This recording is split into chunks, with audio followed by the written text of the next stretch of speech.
See you at work." "So how about you?" I knelt down to Martha. "You look like a mochaccino would do the trick."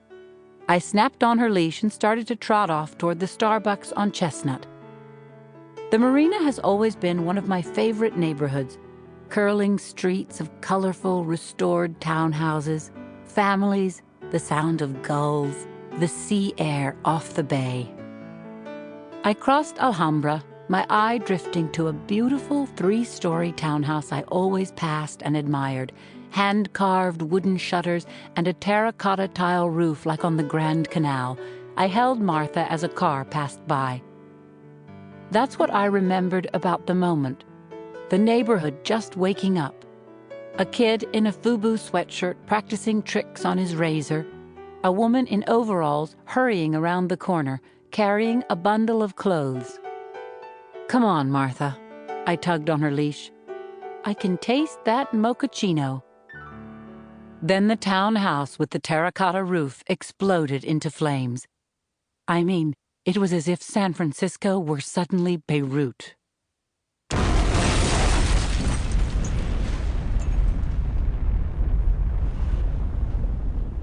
Chapter 2. "Oh my God!" I gasped as a flash of heat and debris nearly knocked me to the ground. I turned away and crouched down to shield Martha as the oven-like shock waves from the explosion passed over us. A few seconds later, I turned to pull myself up. Mother of God, I couldn't believe my eyes.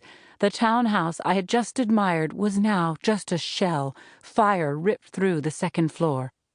In that instant, I realized that people could still be inside. I tied Martha to a lamppost. Flames gusted just 50 feet away. I ran across the street to the blazing home. The second floor was gone.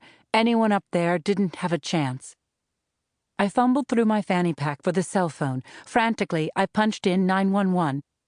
"This is Lieutenant Lindsay Boxer, San Francisco Police Department, Shield 2721. There's been an explosion at the corner of Alhambra and Pierce. A residence. Casualties likely. Need full medical and fire support. Get them moving." I cut off the dispatcher. Procedure told me to wait, but if anyone was in there, there was no time. I ripped off my sweatshirt and wrapped it loosely around my face. "Oh, Jesus Christ, Lindsay," I said, and held my breath. Then I pushed my way into the burning house. "Is anyone there?" I shouted, choking immediately on the gray, raspy smoke. The intense heat bit at my eyes and face, and it hurt just to peek out from the protective cloth. A wall of burning sheetrock and plaster hung above me. "Police!" I shouted again. "Is anyone there?" The smoke felt like sharp razors slicing into my lungs. It was impossible to hear above the roar of the flames. I suddenly understood how people trapped in fires on high floors would leap to their death rather than bear the intolerable heat. I shielded my eyes, pushing my way through the billowing smoke. I hollered a last time, "Is anyone alive in here?" I couldn't go any further. My eyebrows were singed. I realized I could die in there. I turned and headed for the light and cool that I knew were behind me. Suddenly, I spotted 2 shapes, the bodies of a woman and a man, clearly dead, their clothes on fire. I stopped, feeling my stomach turn, but there was nothing I could do for them. Then I heard a muffled noise. I didn't know if it was real. I stopped, tried to listen above the rumble of the fire. I could hardly bear the pain of the blistering heat on my face. There it was again. It was real, all right. Someone was crying.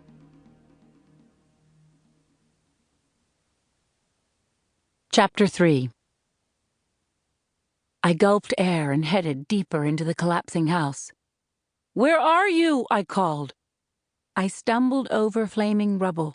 I was scared now, not only for whoever had cried, but for myself. I heard it again, a low whimpering from somewhere in the back of the house. I headed for it. "I'm coming!" I shouted. To my left, a wooden beam crashed. The farther I went, the more trouble I was in. I spotted a hallway where I thought the sounds came from, the ceiling teetering where the second story used to be. "Police!" I yelled. "Where are you?" Nothing. Then I heard the crying again, closer this time. I stumbled down the hallway, blanketing my face.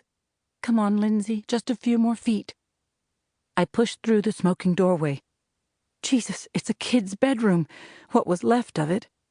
A bed was overturned on its side, up against a wall. It was smothered in thick dust. I shouted. Then I heard the noise again, a muffled, coughing sound. The frame of the bed was hot to the touch, but I managed to budge it a little bit from the wall. Oh, my God. I saw the shadowy outline of a child's face. It was a small boy, maybe 10 years old. The child was coughing and crying. He could barely speak. His room was buried under an avalanche of debris. I couldn't wait any more time. The fumes alone would kill him. "I'm gonna get you out of..."